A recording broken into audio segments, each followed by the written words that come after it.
नमस्कार, बहुत बहुत स्वागत है आपका अपने चैनल जिसका नाम है स्टडी विद डॉक्टर सुधा। और आज आपके एग्जाम में महत्वपूर्ण प्रश्न के रूप में 10 अंक दिलाने वाले विलोम शब्दों की मैं बात करूंगी। विलोम शब्द अर्थात विपरीतार्थक शब्द। दो शब्दों से हम विलोम शब्दों को जानते हैं। एक शब्द है विलोम शब्द, दूसरा है विपरीतार्थक शब्द अर्थात अपने अर्थ का उल्टा अर्थ बताने वाले शब्द। तो जिस किसी भी शब्द के हम विलोम की बात करते हैं, विपरीत की बात करते हैं, वे शब्द उस शब्द के अर्थ को जस्ट अपोजिट अर्थात उल्टा बताते हैं। तो विलोम शब्द अगर आपसे कोई पूछे तो उसका शाब्दिक अर्थ क्या हुआ? उल्टा अर्थ बताने वाले शब्द। उल्टा अर्थ।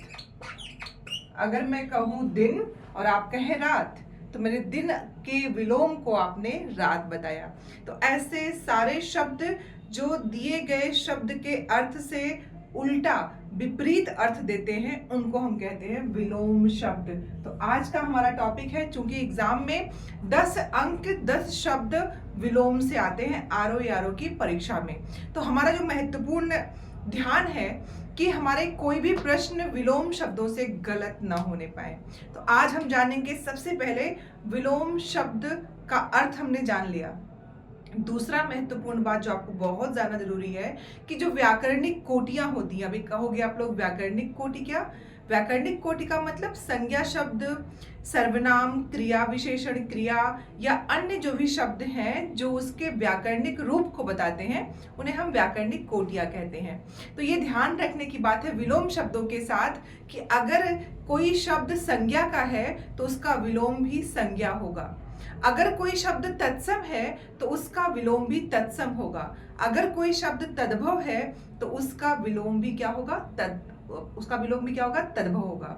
मतलब जो जैसा शब्द उसका विलोम भी उसी के अनुसार एक ही गुण धर्म का अर्थात सजातीय।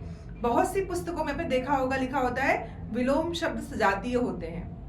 तो सजातीय का मतलब ऐसे शब्द जिनका गुण धर्म एक जैसा हो, तो उनको हम सजातीय शब्द कहते हैं। अब सजातीय शब्द का भी जो विलोम है वो है विजातीय। एक नए शब्द को हमने सीखा कि अगर सजातीय शब्द आया है तो उसका विलोम क्या होता है? विजातीय। सजातीय शब्द एक समान के गुण धर्म रखने वाले शब्दों की बात होती है। ये हो गया हमारा विलोम शब्द को पहचानना कि वो शब्द कैसे हैं। जैसे मैं अगर कहूँ माता, तो ये माता शब्द क्या है? आपका संज्ञा शब्द है। तो अब ये जातिवाचक संज्ञा का शब्द है तो इसका विलोम भी क्या होगा? जातिवाचक संज्ञा शब्द होगा। आप कहेंगे पिता। ऐसे ही आप कहेंगे सुख दुख, तो सुख दुख क्या है? अब सुख और दुख क्या करते हैं? महसूस। भाववाचक संज्ञा है तो भाववाचक संज्ञा का सुख और दुख एक दूसरे के शब्द सेम है और उसका क्या हो रहा है? विलोम आप देख रहे हैं। अपना, सर्वनाम शब्द, पराया, ये शब्द की व्याकरणिक कोटियां एक से होंगी। ये महत्वपूर्ण बात है जो आपको याद रखनी है। दूसरी महत्वपूर्ण बात कि आखिर हम विलोम शब्दों की संरचना करते कैसे हैं, वो कौन कौन से आधार हैं जिनसे हम विलोम शब्दों को बना सकते हैं। तो बहुत ही आसान, पहला है उपसर्गों के प्रयोग के द्वारा। अब जब मैंने कहा कि उपसर्गों के प्रयोग के द्वारा, अर्थात हम क्या करेंगे? उपसर्ग लगा देंगे और शब्द का विलोम बना देंगे। तो महत्वपूर्ण क्या हो जाता है कि कौन कौन से उपसर्ग हैं? पहला अ, दूसरा अप, तीसरा अन, उसके बाद है आपका दुस। अब ये जो दुष मैं लिख रही हूं, ये तीनों जो आपके श है उसके अनुरूप है। दुस, दुष, दुष, तीनों वी उपसर्ग जोड़ के, उसके अलावा सु उपसर्ग जोड़ के, कु उपसर्ग जोड़ के। अब इसमें जितने संस्कृत के उपसर्ग होंगे वो भी सब हो सकते हैं, हिंदी वाले उपसर्ग भी हो सकते हैं। दुष्कर्म सुना है आपने, तो दुष शब्द हो गया, लिख चुकी हूँ वहां से, मैंने फिर उसको लिख दिया। निशब्द हो गया। ये भी आपके मुख्य मुख्य जो उपसर्ग हैं उनकी मैं बात कर रही हूँ कि कौन कौन से वो शब्द हैं जो विलोम शब्दों को बनाते हैं। अब अ से, जैसे मैं कह रही हूँ सामान्य बात, तो सामान्य को अगर हमें विलोम बनाना है तो हमने क्या किया? अ लगा दिया, असामान्य हो गया। अगर मैं कहूं हिंसा, तो आपने उसमें अ लगा दिया, शब्द बन गया अहिंसा। वहीं पे अप शब्द है, आपने क्या किया? जैसे मान लीजिए मैं कहूं कि बहुत उसकी कीर्ति है, तो अब उसका विलोम बनाना है तो आपने क्या किया, अपकीर्त कर दिया। उसका बहुत ही ज्यादा यश है तो आपने उसमें अप लगा दिया, अपयश हो गया। अन शब्द दिख रहा है आपको, अब जैसे मान लीजिए अभिज्ञ शब्द है तो आपने अनभिज्ञ कर दिया, है ना। दुष् दुष् और जितने भी स हैं, तालव्य, दंत्य और मूर्धन्य, इनके द्वारा जो शब्द बनते हैं, जैसे मान लीजिए सशुल्क हो गया, निःशुल्क हो गया, निस्तेज हो गया आदि शब्द। वी, कोई आप तर्क करते हो उसमें कोई वितर्क कर देगा।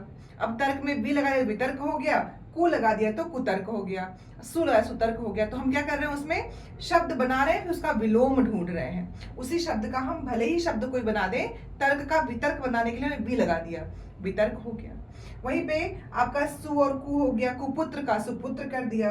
अब दुष्शब्द लिखा हुआ है, जैसे मान लीजिए सत्कर्म का दुष्कर्म करते हो, आप कहते हो कि दुष्कर्म शब्द होता है। अगर शब्द है आपका एक महत्वपूर्ण शब्द एग्जाम में कई बार आया हुआ है आपका, अगर मैं उसकी बात करूं दुष्ट वाले से, कि यहाँ पे जो महत्वपूर्ण शब्द होता है दुष्चरित्र, कई बार आया हुआ है। तो सत वहां पे लगा है, सच्चरित्र, ये आपके जो शब्द है उसका दुष्चरित्र आता है। तो हम उपसर्गों के द्वारा उसके रूप को बनाते हैं। पहला जो सबसे महत्वपूर्ण है, कुछ महत्वपूर्ण उपसर्ग जो विलोम शब्द बनाते हैं, ये हो गई पहली बात। हमने देखा कि पहले उपसर्गों के प्रयोग से कैसे हम विलोम बनाएंगे। अब कुछ महत्वपूर्ण शब्द जो नियम है, जो विलोम शब्दों को बनाने में अपना योगदान देते हैं, उनको हम कुछ पॉइंट में समझ लेते हैं कि कैसे हम विलोम शब्द बनाएंगे। एक तो उपसर्ग हो गया, हमने कहा कि अ है, अप है, अन है, दुष है और निश है, या फिर वि उपसर्ग है, या फिर प्रति उपसर्ग है, या दुर उपसर्ग है, वे शब्द बना रहे। एक तो उपसर्ग हो गया, तो पहला हम लिख देते हैं उपसर्ग के प्रयोग के द्वारा, उपसर्ग के प्रयोग के द्वारा, ठीक है ना। ये प्रश्न नहीं आता है लेकिन आपको जानना बहुत जरूरी है, जिससे आप परीक्षा में उन विकल्पों को पहचान सकें। दूसरा कौन सा तरीका होता है विलोम शब्द को बनाने का, जो आपको याद रखना है, लिंग परिवर्तन। लिंग परिवर्तन करके भी शब्द बनाए जाते हैं विलोम के, जैसे लड़का तो लड़की, पुत्र पुत्री, राजा रानी, वर वधु। इसमें क्या हो रहा है, लिंग परिवर्तन हो रहा है, तो आपके विलोम शब्द बन रहे हैं। तीसरा है प्रत्यय के जो शब्द होते हैं, प्रत्यय को बदलकर, तो प्रत्यय के द्वारा गतिवान गतिहीन, हमने प्रत्यय बदल दिया। चौथा जो है नए समास, आपने सुना होगा, ये समास क्या दिखाता है, निषेध के शब्द। जहां पे निषेध वाले, जैसे असंभव आप कहते हैं, तो संभव में हमने क्या किया, निषेध का जो प्रयोग किया, अ उपसर्ग लगा के असंभव हो गया। या फिर और उदाहरणों को हम लिखें, आदि का अनादि हो गया, या जो भी आपके शब्द हैं, सभ्य का असभ्य हो गया। तो ये जो भी शब्द समान का असमान हो गया, तो निषेध वाले शब्द नए समास में आते हैं, आपको ध्यान रखना है। और जो पांचवा तरीका है, भिन्न भिन्न जो शब्द होते हैं, वो संज्ञा सर्वनाम क्रिया किसी के भी शब्द होते हैं भिन्न शब्दों के द्वारा, जैसे सुख हो गया तो दुख हो गया, रात हो गया तो दिन हो गया। अब इन शब्दों के दोनों शब्द अपने अपने जब क्या है, मूल शब्द के रूप में है, वो अपने रूप को बनाते हैं। कटु, तिक्त, जो शब्द है कटु या तिक्त कहेंगे तो उसका मधुर हो जाता है। लाभ, हानि आदि ऐसे अनंत शब्द हैं। और हमें ध्यान रखना है कि जो पांचों तरीके हैं, ये विलोम शब्दों की सर्जना कर रहे हैं, विलोम शब्दों को बना रहे हैं, हमारा उसमें सहयोग करते हैं। तो पहला हो गया, हमने विलोम शब्द देखे, कैसे विलोम शब्द का अर्थ, उसके बाद उपसर्ग कैसे उसके शब्दों को बना रहे हैं, और कैसे ये पांचों प्रकार से हम विलोम शब्दों को पहचान सकते हैं, बना सकते हैं। ये हो गए तरीके। अब हम जानेंगे उन महत्वपूर्ण शब्दों के रूप को जो विलोम के रूप में परीक्षा में आते हैं।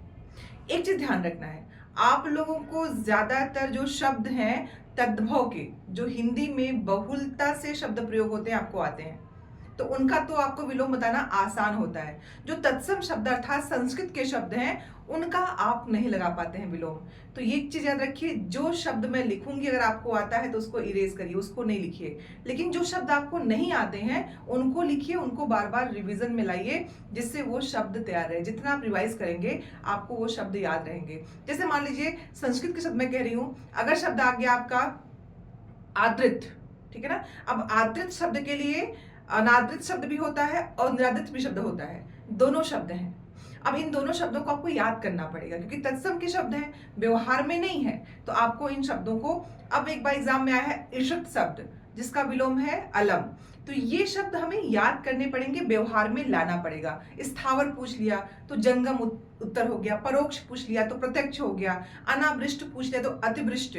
तो आप सूखा और बाढ़ और वर्षा प्रयोग करते हैं शब्द, अतिवृष्टि हो रही है, अनावृष्टि हो गई, इस शब्दों का प्रयोग नहीं करते हैं। तो ऐसे शब्द जो तत्सम के आपको याद करने पड़ेंगे, उसको व्यवहार में लाएंगे तो याद बहुत मुश्किल नहीं है, याद हो जाएगा।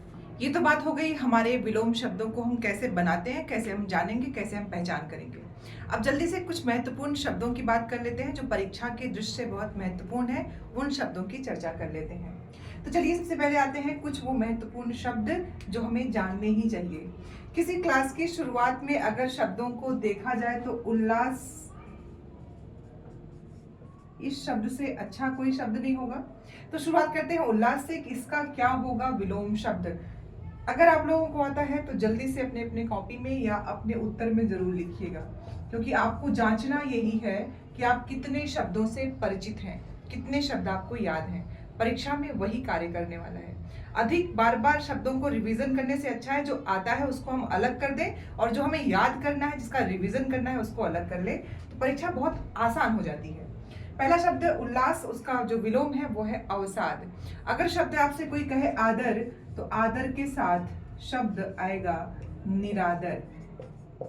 मैंने उपसर्गों की बात की थी, यहाँ देखिए आपको उपसर्गों का प्रयोग दिख रहा है। अगर शब्द आया है समास, समास शब्द को आप जब पढ़ते हैं तो समास के साथ विग्रह लिखा रहता है।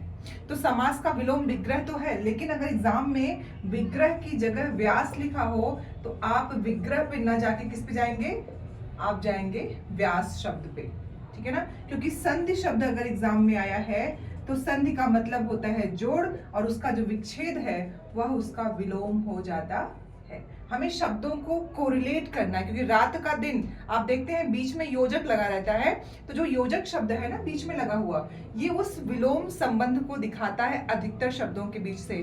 सुबह शाम रात दिन, सुख दुख लाभ हानि, ये जितने भी शब्द हैं ये विलोम के शब्द हैं। नर नारी, माता पिता, भाई बहन, गुरु लघु, ये शब्द जो बीच में योजक लेके चलते हैं, अधिकतर शब्दों में जो विलोम शब्द है उसका संबंध पाया जाता है।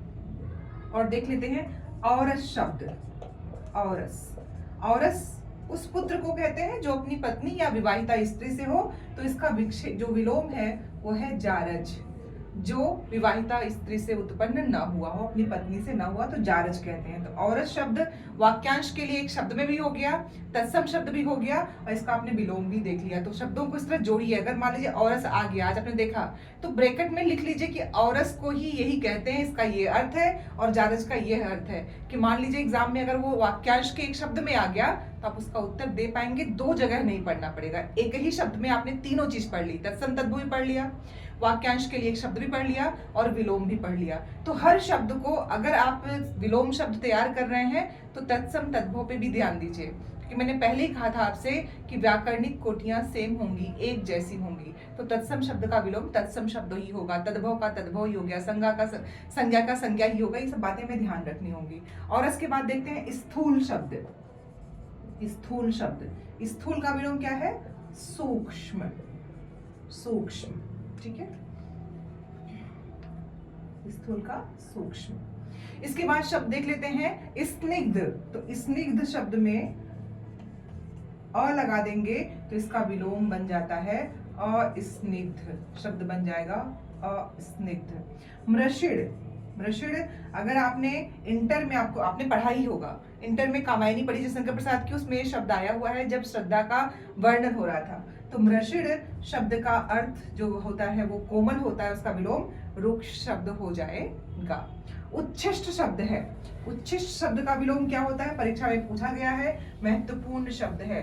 तो उच्छिष्ट शब्द के साथ अनुच्छिष्ट अनुपसर्ग लग के उस रूप को बना देते हैं। अगर शब्द आया है एग्जाम में कृत्रिम, कृत्रिम मतलब मानव के द्वारा बनाया गया, तो नैसर्गिक या प्राकृतिक दोनों शब्द आपको मिलेंगे।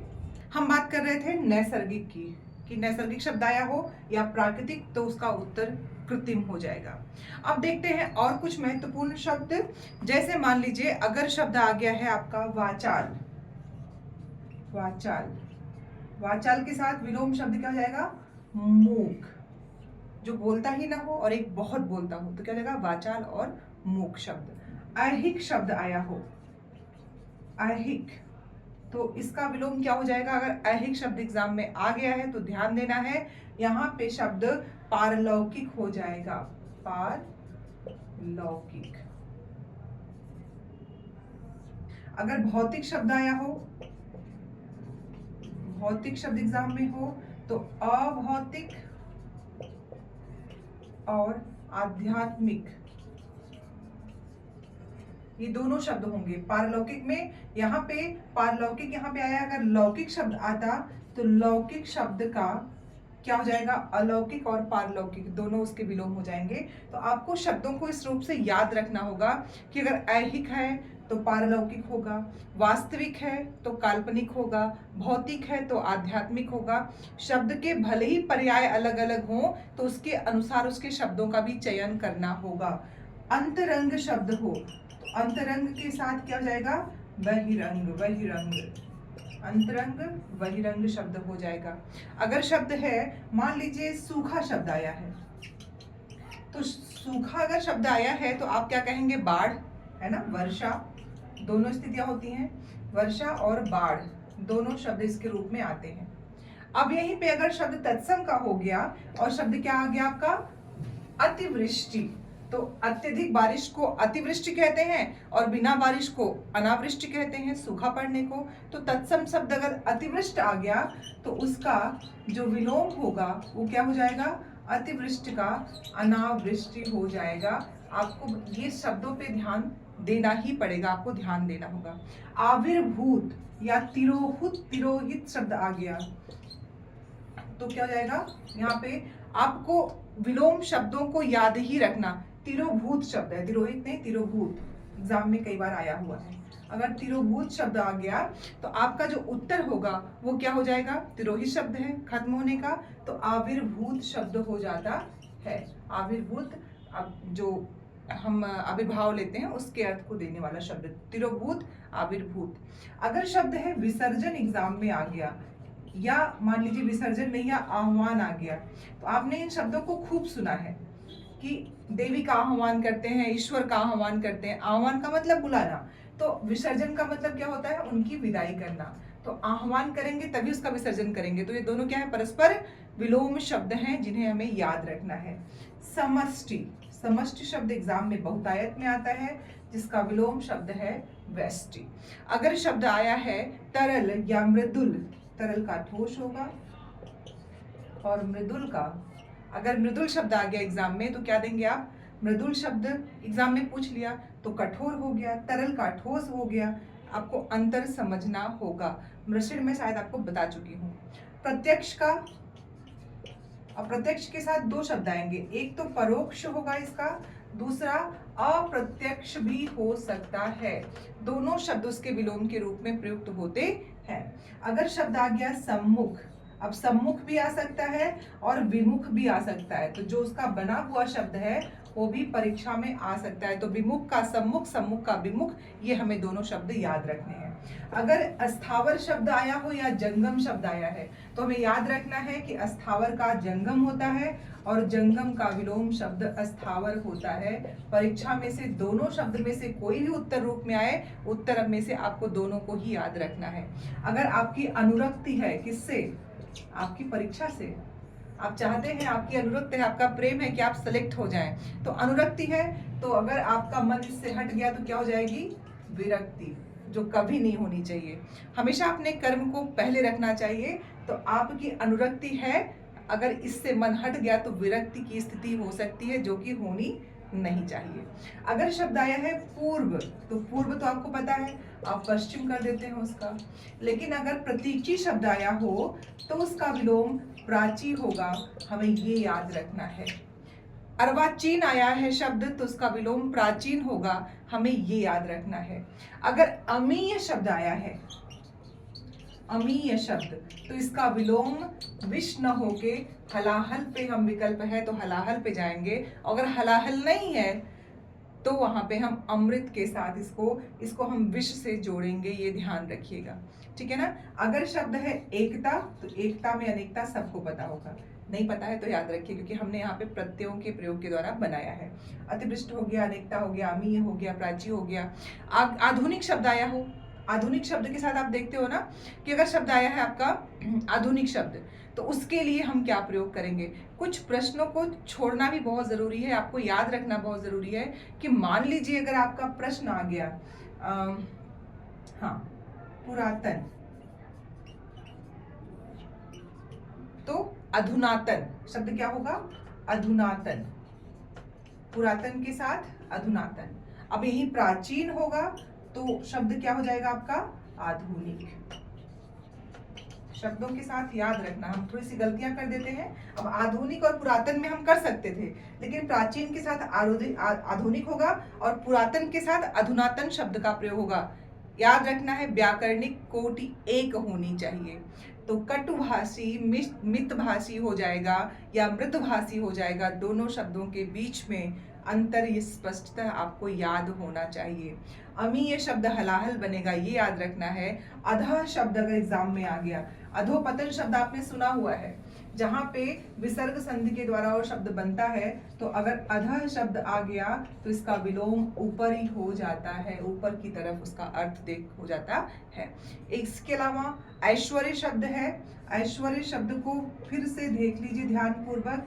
ऐश्वर्य शब्द का विलोम जब भी आपको लिखना हो तो आपकी जो मिस्टेक है वर्तनी की वो नहीं होनी चाहिए, अनैश्वर्य शब्द वहां पे हो जाएगा। ठीक है, ये हमारे कुछ महत्वपूर्ण शब्द थे और कक्षाओं में मैं आपके विलोम शब्दों की बात करती रहूंगी। मैराथन क्लास में अधिकतम जितने शब्द मैं आपको देने वाली हूँ परीक्षा के लिए आपके मैराथन क्लास में, उससे बाहर परीक्षा में कुछ नहीं आएगा। इस बात को तो हम स्पष्टता, इस बात की गारंटी नहीं लेंगे, इस बात को हम ये स्पष्टता से कह सकते हैं कि जिन शब्दों की हम बात करेंगे विलोम शब्दों को लेके, वो आपके परीक्षा में आने की संभावना रखने वाले प्रश्न होंगे। और 10 शब्द आने हैं, तो अगर 100 शब्दों को हमने अच्छे से तैयार कर लिया तो उन 100 शब्दों से ही आपके प्रश्न बनेंगे। तो पढ़ना है आपको, क्योंकि लक्ष्य आपका अपना है और उस लक्ष्य तक पहुंचने के लिए हम सिर्फ आपके साथ एक गाइड की तरह काम कर सकते हैं। पढ़ना आपको है, याद आपको करना है, समझदारी के साथ। पढ़ाई बहुत न करके उतनी करनी है जिससे हमें अंक पूरे के पूरे बने। और मैं इसी प्रयत्न में हूँ, इसी कोशिश में हूँ कि परीक्षा के अनुरूप आपको प्रश्न और उसके उत्तर बताए जाएं। तो आपको पढ़ते रहना है आपके अपने चैनल जिसका नाम है study with doctor Sudha Mishra, study with doctor Sudha, जिसमें मैं आपको आपके आरओ की परीक्षा से संबंधित सारे चीज़ों को बिंदुवार तरीके से, प्रश्नों के तरीके से आप तक लाने वाली हूँ।